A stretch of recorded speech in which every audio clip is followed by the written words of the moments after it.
Mongol ini sampai ke Persia. Bahkan kalau kita lihat dia Mongol hampir ke wilayah Eropa Timur tuh sudah kena Mongol semua.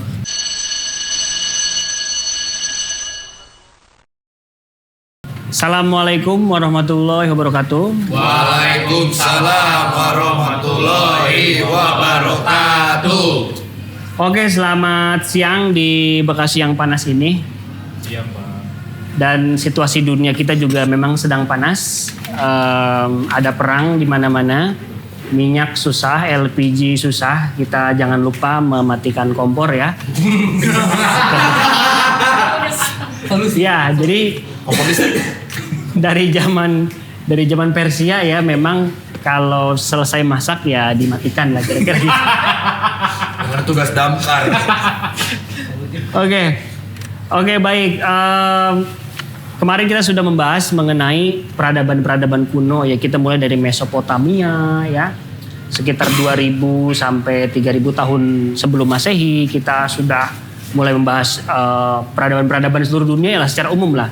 Tetapi yang mungkin yang belum kita bahas adalah yang secara spesifik ya. Tetangganya Mesopotamia ada Mesir, di benua Afrika ada juga Persia. Nah, yang paling menarik ini adalah Persia karena pertama situasi lagi panas ya.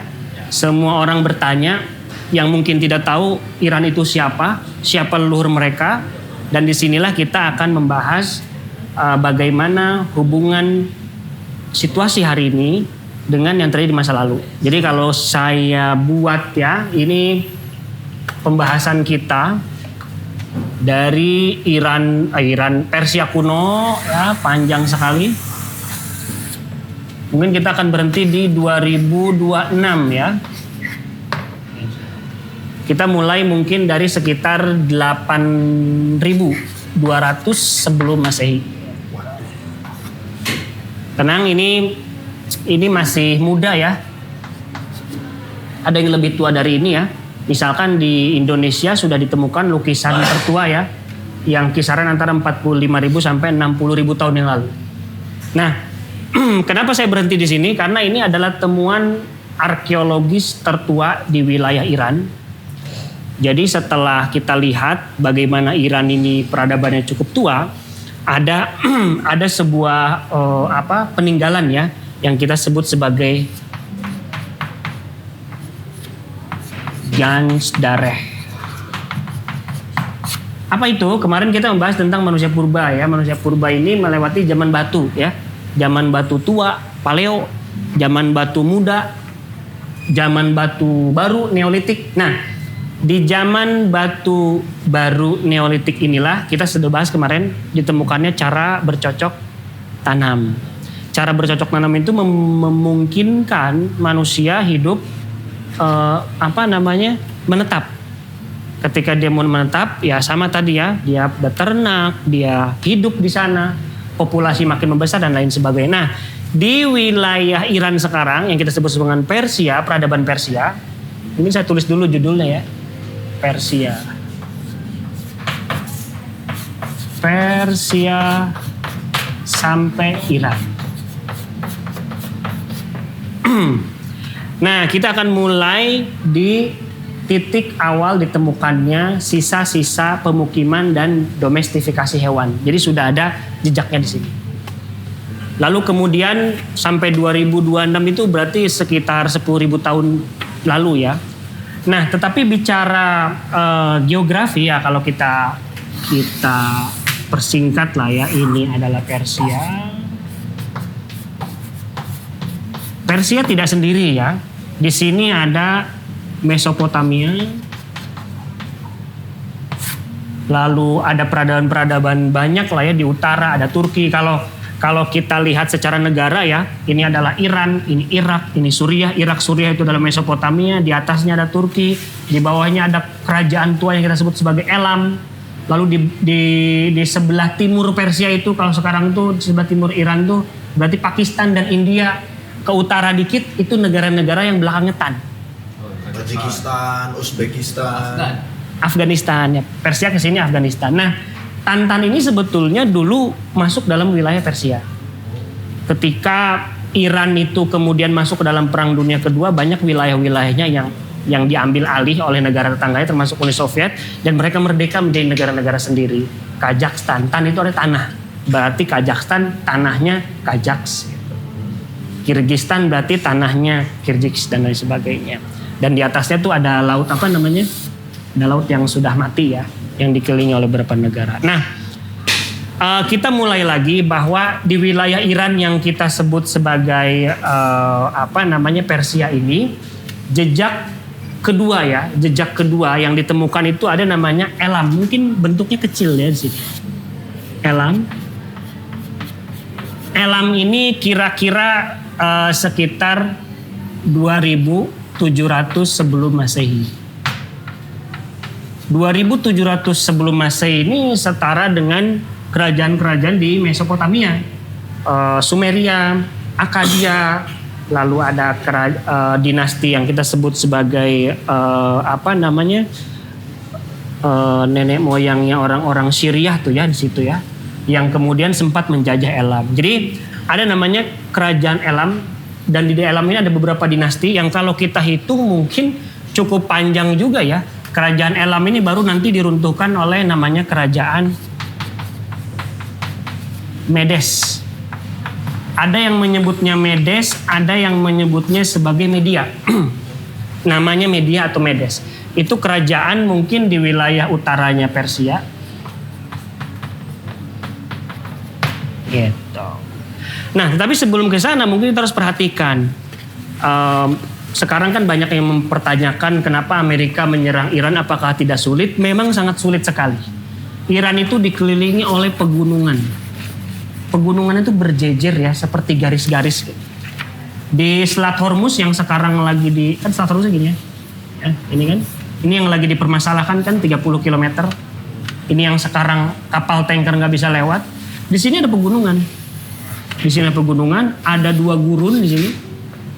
Nah, ini yang menyebabkan agak sulit untuk melakukan serangan daratan ya, karena rencananya Amerika akan melakukan itu di Iran, dan sepertinya itu akan sangat sulit sekali. Di samping Iran itu Irak ya, pernah mencoba menyerang Iran 8 tahun gagal, tidak bisa menguasai Iran. Lalu kalau kita lihat Amerika misalkan di Vietnam ya, berapa tahun itu melakukan serangan tuh hanya sebagian kecil dari Iran saja. Nah, sekarang yang mereka hadapi adalah negara dengan luas wilayah 80 kali Israel. Luas wilayahnya ya. Israel tuh kecil di sini ya. Kecil gitu, sangat kecil, 80 kalinya. Nah, setelah Elam ada kerajaan yang kita sebut sebagai Medes sekitar 836 sebelum Masehi. Kerajaan Elam dan Medes ini juga meninggalkan peninggalan cukup bagus ya. Misalkan bangunan kuno, zigurat gitu ya. Ada juga tablet tanah liat dan lain sebagainya. Ini masih sangat kuno, hampir mirip dengan peradaban-peradaban yang dicapai oleh Mesopotamia. Karena Mesopotamia juga berinteraksi dengan peradaban yang ada di Persia. Jadi tidak ada peradaban yang berdiri sendiri, semua terpengaruh. Bahkan nanti Persia juga akan terpengaruh Islam, Islam pun akan terpengaruh oleh Persia. Jadi saling mempengaruhi. Gitu. Nah, karena ini panjang sekali, setelah ada kerajaan Medes baru kemudian ada dinasti baru, yaitu sekitar 550 sebelum Masehi. Nah, ini yang sering kali diceritakan banyak orang pada periode ini. Dalam bahasa Inggris itu ditulisnya Archemenid ya. Tapi kalau lidah kita menyebutnya Achaemeniah. Gitu. Di era Achaemeniah ini banyak raja-raja yang mungkin nama-namanya kita tidak asing. Cyrus, kalau di bahasa Indonesia namanya Kores. Kalau huruf Latinnya Cyrus 1, Cyrus 2, Darius 1, Darius 2, dan Xerxes dan lain sebagainya. Pernah dengar nama-nama itu nggak? Pernah. Nama apa itu? Darius Sinatria. Darius. Itu penyanyi ya. Dona. Kayaknya Dona nggak ada ya. Dona ada Dona. Bininya Pak. Oh, bini. Istri Darius punya anak namanya Lionel. Main bola. Itu sepak bola sepertinya ya. Permainan seperti sepak bola sudah ada di Persia, tapi dengan balok kotak katanya. Pakai kayu. Pakai kayu. Semacam Atau sepak pada bola. keras kepala suka perangnya. Semacam sepak bola. Saya bilang semacam ya, bukan sepak Mainnya bola gimana? betul. Mainnya saya sih belum pernah kesana ya. Kipernya, Pak. Kemungkinan Tadi ada mau ya. jadi kiper sih. Bonyok, Pak, jadi kiper. Polo dari Iran, polo dari polo Persia. dari Kuda. Iran. Iya. Polo yang pakai kuda itu berasal dari kuda. Favorit saya. Ya itu ya. Nah, jadi pernah dengar tadi ya, Cyrus, Darius, Berapa? ada yang punya pengalaman dengan nama-nama itu? Dari film sih. Serses Film. paling Pak, Serses ya. Ini kan si bungkuk ini dulu. Ah. Serses. Sebenarnya si bungkuk itu tidak pernah tercatat dalam sejarah ya. Ini ada keturunannya. Ada keturunannya. Buku. Oke, jadi ini Arkemen itu banyak banget nama rajanya ya. Kalau saya hitung dulu di situ kalian sudah lihat ya, Iya. jejeran dalam satu dinasti. Jadi satu dinasti Arkemenia, tapi rajanya ada banyak. Kita mulai dari yang terkenal aja dulu ya, Kores atau Cyrus, lalu Darius, lalu Serses. Sorry ya, saya juga ya lidah saya lidah lokal ya, jadi nyebutnya Serses. Mungkin ada yang lebih bagus ya. Seres juga boleh. Seres. Kita sebut Seres aja ya, biar Kita sebut Ceres. merek ya kayaknya itu ya.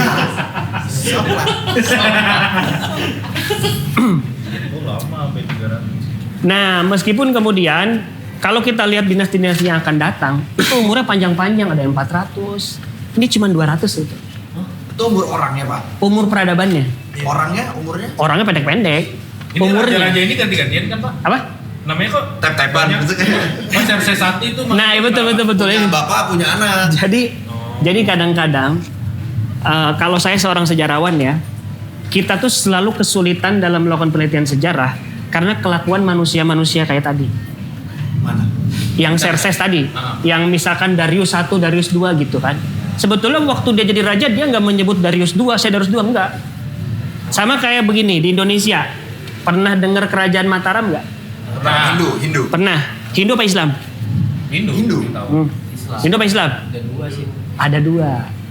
Jadi kerajaan Mataram yang awal itu sebelum 1000 tahun, sekitar tahun 600 lah ya. Lalu Mataram Islam itu baru ada setelah abad ke-15. Jadi gapnya kayak 1000 tahun sebetulnya. Dua kerajaan ini pakai nama Mataram. Kenapa begitu? Ya sama kayak pilkada. Orang mau nyalek, tiba-tiba ngaku keturunan siapa gitu. Nah, Iya. itu aspek politik yang seringkali bikin kita orang sejarawan pusing gitu. Kok namanya sama? Nah, itu adalah tradisi lama yang dalam sejarah itu dipersoalkan. Biasanya karena dia punya anak, anaknya dinamai kakeknya. Oh, berarti ini. Yang ngasih nomor kita, Darius 1, Darius 2, Darius 3 gitu. Waktu dia dinobatkan dengan nama kakeknya. Makanya nggak runut ya. Harusnya kan Darius 1, Darius 2, Cyrus 1, Cyrus 2. Ini Cyrus 1 Kambises dulu ya. Iya. Kambises baru ke Cyrus 2 misalkan, atau Darius 1 dan lain sebagainya. Nah, jadi sejarah politik itu juga mengganggu sekali dalam mencari yang benarnya. Akhirnya ketahuan lah, akhirnya kita nomorin tuh itu 1, itu 2, oh ini cucu, ini kakeknya, seperti itu. Info nih bagus. Nah, jadi gitu ya. Kirain anak apa turunannya bisa bapak punya anak nih si Timon. Iya. Nah, jadi Iman 2 jadinya. Harusnya begitu ya. Yang Malah kakek ya. yang membuat melekat bahwa oh ini si Darius 1, Darius 2 itu dari keluarga Mirip atau apa? dari keluarga ininya. Dalam politik itu namanya mengambil legitimasi. Oh, biar lebih. Jadi ketika kamu baru akan berkuasa, kamu membutuhkan legitimasi. Bagaimana supaya orang mengakui kamu, maka kamu ngaku saya keturunan Siliwangi gitu kan. Yes. Wah, sering terjadi kan? Berarti nggak sedarah ya? Hmm? Si ini nih, si Serses 1, Serses 2. Gak melulu sedarah kah, Pak? Ada yang sedara, ada yang enggak. Gitu. Ini Ada yang asal usulnya nggak ketahuan. Misalkan nanti kita akan membahas namanya Timur Leng. Timur Leng itu kalau sekarang di wilayah Samarkand. Samarkand itu Kazakhstan ya kalau nggak salah, bener ya? Iya. Daerah Samarkand. Dia namanya Timur Leng. Dia mengaku-ngaku keturunan Genghis Khan. Woi. Padahal enggak. Oh, kayak dia, Pak. Gimana dia? Keturunan Nabi. Parah. Nabi nggak ada yang bohong. Nabi yang nomor. Makanya bener terus. Mungkin kalau nggak terkenal berarti Nabi yang ke-26, 27. 100.000 lebih. 100.000 lebih ya. Cuma pasti semuanya normal. Jarang yang bungkuk. Iya. Oke, kembali ke bungkuk, kembali ke bungkuk tadi ya. Sukses. Jadi bungkuk itu bukan masalah biologi ya. Jadi kenapa Xerxes? Ini ada masalah politik juga. Kenapa dari sekian? Coba kita lihat dari jangan 8.200 lah, dari mulai kerajaan Medes, Arkemeid sampai Sasania dan lain sebagainya, nanti masih panjang. Kenapa yang ramai dibicarakan tuh ini? Karena ini ditulis oleh orang Barat. Xerxes ini Pak. Iya, enggak, Xerxesnya orang Persia, tetapi karena ini dicatat oleh orang Yunani. Jadi ketika Xerxes wafat 100 tahun kemudian, ada orang Yunani namanya Des. Salah. Hero apa? Memberi lebih dari Market. Oh ini Hieronymus. Bukan. Herodotus. Herodotus orang Yunani ceritanya. Nah, Imroatus. Nah dia Terima kasih. ada Imronya ya. Nah dia orang Yunani yang mencatat tentang ketiga raja tersebut. Karena dia mencatat, dia menulis buku judulnya The Histories. Gampang banget sejarah. Soalnya sebelum dia nggak ada yang ngasih judul ini. Gampang banget Nah, sejarah. karena dia nulis ini, maka dia dinobatkan jadi bapak sejarawan. Iya. Ya, bapak sejarawan sebutnya. Sejarawan pertama di dunia. Tahun berapa itu, Pak? Tahun berarti setelah Cyrus, ya masih sebelum Masehi lah. Sekitar 300 lah. Dia 300. bisa riset tanpa Google. Hebat. Berarti bisa ini dong karang-karangan sendiri ya. Siapa? Herodotus nih. Enggak, jadi dulu itu orang kalau bicara sejarah lebih banyak ceritanya. Nah, tapi kan kalau sekarang aja orang cerita dilebih-lebihin. Karena dia nyeritain orang suka dilebih-lebihin. Nah, itu bedanya sejarawan dan yang non sejarawan. Kalau sejarawan tuh ada metodenya. Metodenya ada 4. Yang pertama heuristik, dikumpulkan dulu data-data KTP, akte kelahiran, diwawancara dan lain sebagainya. Setelah itu diverifikasi mana yang bohong, mana yang tidak. Lalu disusun, lalu diinterpretasi. Interpretasi itu ditelah, didalami. Ini maksudnya apa? Kenapa fotonya nggak gandengan dan lain sebagainya. Itu namanya interpretasi. Boleh interpretasi itu menafsirkan kan? Baru jadi tulisan sejarah. Nah itu pakemnya.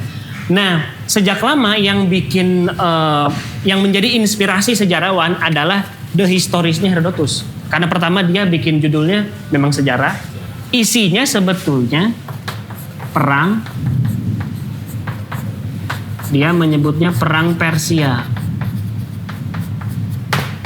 Jadi kalau kamu jadi orang Yunani di saat terjadi perang Persia, itu kayak orang kecil melawan orang besar. Gitu, sebagai peradaban besar melawan peradaban yang kecil. Karena Yunani saat itu sangat kecil sekali. Sangat kecil, sangat lemah, hanya kota-kota doang gitu. Sementara Persia itu kerajaan yang sangat besar, pasukan juga sangat besar. Itu nanti ada di film 300 ya. 300 orang lawan berapa puluh ribu ya. Dan kalah lagi orang-orang Persia ini. Nah ini kemudian diteliti oleh Herodotus. Herodotus ini lahir 100 tahun setelah Xerxes meninggal. Jadi bukan di hari H, bukan.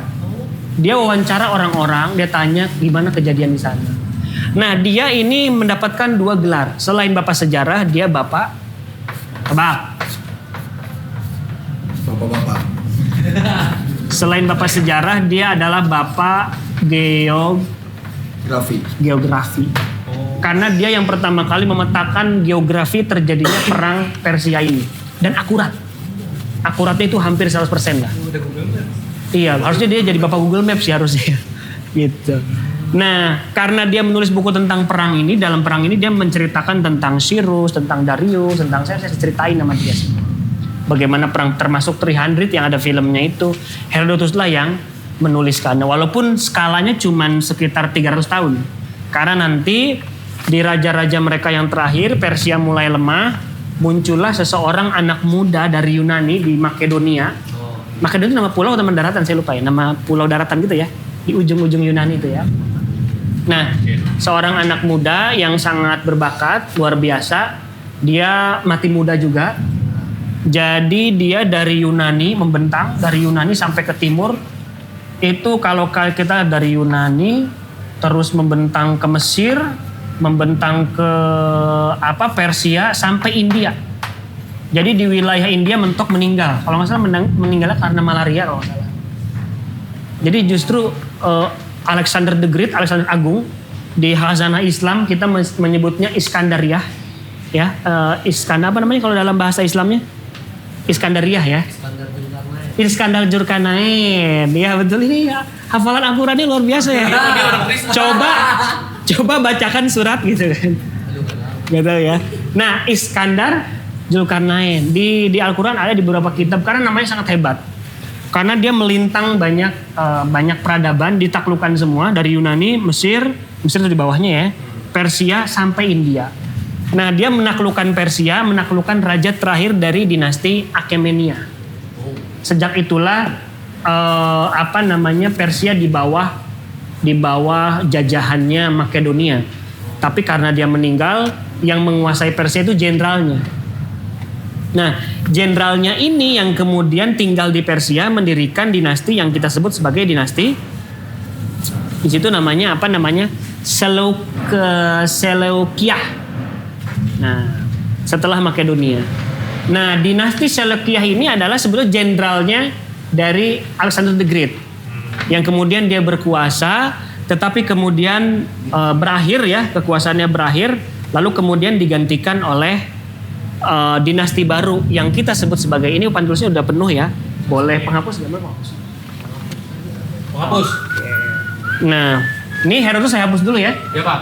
Hapus. Nanti kalian boleh baca bukunya, ada di Google Drive. Saya sudah sediakan 15 PDF untuk kalian baca nanti di rumah untuk dipahami.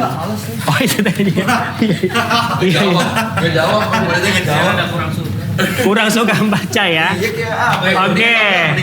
Jadi dinasti Achaemenida ini mulai ditaklukkan sekitar 334 ya sebelum Masehi oleh Alexander the Great. Kok Pak Bapak ini kentut Pak? Kurang aja. Kata hukumnya kalau kentut harus Dulu papan tulis. di zaman Sasania itu kentut tuh dihukum mati. Zaman apa Pak? Di zaman Sasania itu kalau kentut dihukum mati. Tahun Sasania itu kapan ya? Sasania 224 Masehi. Zaman kuda gigit besi. Iya. Jangan ditawa lu kentut. Ini. Enggak. Kagak lu. Kagak dia. Oh, lu. Orang begini tadi nih. Pak kita cambuk ya. Pak, katanya Aceh dan Bekasi punya hukum yang sama untuk mencambuk secara bebas. Bagian muka. Kalau di buku itu ada Bekasi berarti ya. Oke. Setelah dinasti Achaemenida kita di bawah dinasti ya katakanlah Makedonia ya.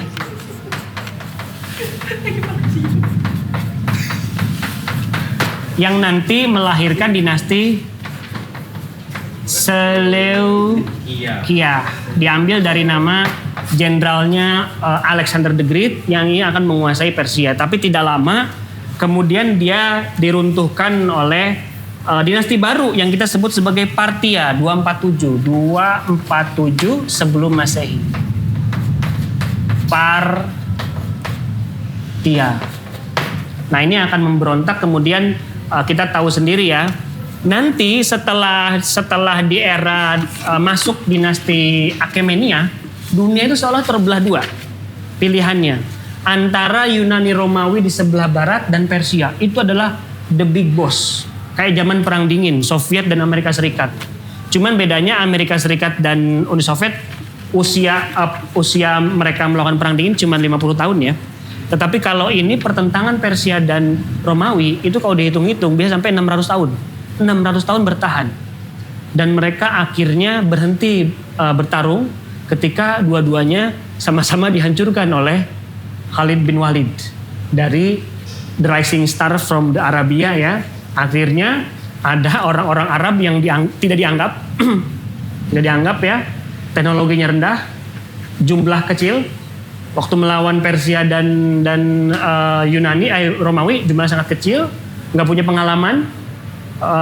dianggap terbelakang dan lain sebagainya, tapi ternyata bisa menghancurkan kedua peradaban besar. Bagaimana itu terjadi nanti kita akan ke sana. Kita mulai ke Parsia dulu. Nah, ketika dinasti Parsia kemudian digantikan lagi oleh dinasti yang kita sebut sebagai Sasania.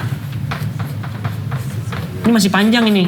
Saya hanya menyebutkan dinastinya aja ini ya, nggak saya jelasin isinya. Karena dalam isinya nanti ada juga raja-rajanya. Dinasti Sasania kira-kira lah ya, dari 247 Masehi sampai kemudian sampai ke 65 Masehi. Nah, sampai ke 65 Masehi, nanti kemudian 651 ya. Nanti kemudian dinasti ini runtuh. Runtuh oleh, mungkin ini fase terbaru yang saya sebut tadi ya. Fase masuknya era Islam. Yang tadi saya sebut. Nah, apa agamanya orang Persia ini belum saya jelasin. Agamanya memang lebih dominan kita sebut dengan Zoroaster. Apa itu, Pak? Zoroaster itu agama yang berkembang di Persia.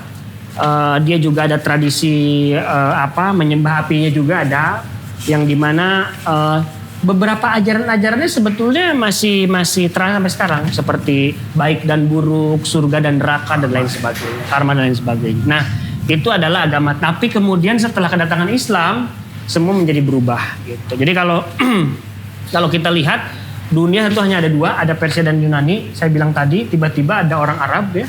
Nabi Muhammad 570 dilahirkan, lalu mengembangkan sebuah agama baru yang namanya Islam, diteruskan oleh penerusnya 4 sahabat Nabi yang terkenal, Khulafaur Rasyidin. Siapa aja? Abu Bakar As-Siddiq, Umar, Utsman dan Ali bin Abi Thalib. Nah, di era Umar inilah daerah Umar pertama kali serangan yang sangat masif yang dilakukan oleh orang-orang Arab di Mekah. Jadi kalau kita lihat peta ya, Arab ini kan begini ya. Inilah ya, Laut Merah gitu kan. Di sini Di sini Selat Hormuz yang kita sebut tuh, Persia gitu kan. Lalu India lah dan lain sebagainya. Nah, kalau kita lihat Mekah dan Madinah posisinya di sini. Mekah dan Madinah terus semakin meluas. Nah, di era Umar bin Khattab menyuruh jenderalnya ya, sang pedang Islam itu ya, yang dapat julukan pedang Islam, Khalid bin Walid, yang kemudian berhasil menguasai Persia, mengalahkan kalau nggak salah Jenderal Hormuz namanya saat itu, dinamakan Selat Hormuz. Nah, sejak saat itulah Persia di bawah, kita menyebutnya mungkin kekaisaran Islam. Gitu. Sejak itulah berbondong-bondong memeluk agama Islam. Nah, di periode Islam ini juga cukup panjang ya kalau kita lihat, kalau hitungannya dari semenjak Nabi Muhammad wafat ya 600 berarti ya. Dari sekitar 600 mungkin baru kemudian berhenti lah ya sekitar 867. 867 di Islam itu kan setelah 4 Khulafaur Rasyidin ya. Nabi Muhammad wafat, Khulafaur Rasyidin, lalu kemudian muncullah dinasti Umayyah. Pernah dengar dinasti Umayyah? Dinasti Umayyah itu adalah yang memperlebar wilayah Islam, tentu saja sampai Persia, ke ujung sampai mana? Sampai Spanyol. Sehingga Spanyol dirubah namanya menjadi Al-Andalus ya, Andalusia. Nah, disitulah kekuasaan Umayyah sampai sejauh itu. Nah, tetapi Umayyah mengalami kehancuran, digantikan oleh dinasti baru yaitu Abbasiyah. Yang kemudian katanya dia lebih dekat keturunannya Nabi Muhammad ya, Abbasiyah dari Bani Hashim. Abbasiyah ini kalau Nabi Muhammad pusatnya masih di Mekah Madinah, ketika zaman Umayyah pindah ke Baghdad. Karena kalau kamu lihat Baghdad tuh agak tengah-tengah ya, ke Yunani bisa kemana-mana. Setelah itu dipindahkan ke Suriah itu Damaskus. Dipindahkan ke Damaskus oleh Umayyah. Setelah itu dipindahkan ke Baghdad oleh dinasti Abbasiyah. Kalau kalian pernah dengar Harun ar-Rasyid, pernah dengar? Pelawak terkenal Iran, siapa? Tahu? Abu Nawas. Oh, Ahmad Sule. Abu Nawas, tahu? Abu Nawas ya. Ya, konon dia adalah orang yang paling lucu, sering dipanggil khalifah. Bahkan dia beberapa kali lolos mati karena berhasil membuat khalifah tertawa gitu. Gitu. Karena kisahnya adalah kalau dia mau dihukum mati, dia selalu bisa menundanya dengan kisah-kisah yang dikarangnya sendiri. Jadi termasuk orang yang sangat cerdas. Oh, patung yang jaga ketawa. Taruh aja nggak jadi. Lagi. Iya. Banyak cerita lagi ya. Happy. Nah itu juga kan yang dikisahkan oleh kisah 1001 malam ya. Tahu kan 1001 malam, kisah tentang dua anak perempuan yang dinikahkan oleh raja, yang rajanya itu setiap habis malam pertama si pengantinnya dieksekusi. Nah, iya kalian nggak tahu 1001 malam ceritanya. Jadi ceritanya adalah ada cerita dalam cerita dalam cerita dalam cerita. Makanya disebutnya 1001 malam. Dia adalah karya sastra yang luar biasa. Awal penceritaannya itu ada anak perempuan yang akan dinikahkan oleh seorang pemimpin khalifah, yang dia kalau habis malam pertama dieksekusi perempuannya karena bosen. Terus menerus seperti itu. Nah, Sama dia sendiri Pak yang apa? eksekusi. Yang rajanya, bosnya itu, iya bosnya, khalifahnya. sama rajanya itu Sama rajanya. dikisahkan dalam situ. Nah, bagaimana kemudian? Nah, datanglah perempuan yang cerdas ini. Setiap malam pertama dia tidak melakukan seperti yang seharusnya. Dia bercerita dan ceritanya bersambung sampai malam berikutnya, sampai malam yang menurut konon cerita ada 1001 cerita. Ngarang aja setiap hari ya. Dan cerita itu ada dalam cerita. Diceritakan oleh ini, maka dia dicerita lagi terus sampai mendalam gitu. Jadi ada cerita dalam cerita. Makanya sastra Arab itu sangat mungkin ada yang menyebut sastra Persia ya, sangat dihormati karena tadi kehebatan mereka di dalam bercerita itu. Nah, sampailah kemudian di masa Islam tadi ya, di tahap pertama zaman Nabi, di tahap kedua 4 sahabat Nabi, di tahap ketiga Umayyah, di tahap keempat dinasti Abbasiyah. Abbasiyah ini memindahkan kekuasaan ke Baghdad sehingga lebih dekat dengan Persia. Nah, orang Persianya lagi tidak merasa terjajah karena sudah terasimilasi, menyatu. Bahkan beberapa pejabat-pejabat dinasti Abbasiyah adalah orang-orang Persia. Gitu. Jadi sudah lebih menyatu dengan dinasti Abbasiyah. Nah, lalu kemudian wilayahnya Persia yang kita sebut sebagai Iran ini muncul lagi dinasti baru yang kita sebut sebagai Safariyah. Nah, baru kemudian muncul, ini harus saya hapus lagi ya, Safariyah. Dinasti Safariyah lalu digantikan lagi oleh dinasti Seljuk namanya. Seljuk itu orang-orang percampuran antara Turki dan Iran. Turki tahu Turki ya. Nah, pusat mereka nanti ada di wilayah Turki, tetapi mereka juga menguasai wilayah Iran. Jadi banyak sekali dinasti-dinasti yang menguasai. Dari dinasti Seljuk 1037 barulah datang penguasa yang menggegerkan dunia. 1200 atau 1335 lah. Siapakah penguasa itu, ada yang tahu? Jokowi. Yang luas wilayahnya mungkin sampai hari ini paling besar, belum ada yang ngalahin. Rusia. Bukan? Genghis Khan. Betul. The Mongol Orang Mongol, Empire. orang Mongol. Ya, Mongol ini sampai ke Persia. Bahkan kalau kita lihat dia Mongol hampir ke wilayah Eropa Timur tuh sudah kena Mongol semua. Gitu. Bahkan sampai Baghdad, kamu tahu kan ceritanya bagaimana Islam lagi hebat-hebatnya ilmu pengetahuannya, lalu membangun perpustakaan kuno terbesar. Itulah yang menyebabkan ilmu filsafat Islam itu meningkat drastis. Kenapa? Karena orang-orang Islam di dinasti Abbasiyah itu didukung oleh Sultan Al-Ma'mun kalau nggak salah, dan di masanya Harun al-Rasyid itu didukung ilmu pengetahuan, filsafat dan lain sebagainya. Filsafat Timur juga diambil. Bahkan perkamen-perkamen, dokumen-dokumen filsafat Eropa yang berbahasa Yunani itu diambil oleh orang-orang dinasti Abbasiyah, terutama oleh orang-orang Persia, diterjemahin ke dalam bahasa Persia, diterjemahkan lagi ke dalam bahasa Arab. Dari bahasa Arab kemudian dibaca lagi oleh sarjana-sarjana Eropa, diterjemahkan lagi ke bahasa Latin. Balik lagi ke dia. Jadi orang Eropa itu, orang Eropa Italia terutama, mengetahui nenek moyang mereka sendiri orang Yunani justru dari orang-orang Arab. Ketika mereka, jadi kalau zaman sekarang mungkin ingin bikin Wikipedia manual. Kan perpustakaan itu kan ambisi terbesar pemimpin dunia di masa lalu adalah bagaimana cara menyatukan semua ilmu pengetahuan. Maka dibuatlah perpustakaan. Inggris punya ambisi seperti itu. Makanya dia bikin namanya buku ensiklopedia. Itu adalah ambisi, bisa nggak sih kita menyatukan semuanya gitu. Tapi kan nggak mungkin. Karena muncul lagi ilmu pengetahuan baru. Di era internet muncullah dan Wikimania. Wikimania itu ininya Wikipedia, anak perusahaannya. Dan sekarang sudah dilarang oleh Komdigi. Sudah di-ban. Nggak tahu ya? Kenapa itu Pak? Hah? Karena dia nggak tahu, itu pemerintah. Lagi-lagi Tapi sangat unik. pemerintah juga harusnya ngeblokin itu kan. Bocah-bocah nggak bisa mainin Instagram, mainin Roblox, sama TikTok juga nggak boleh sekarang. Sudah. Minimal Namanya PP Tunas.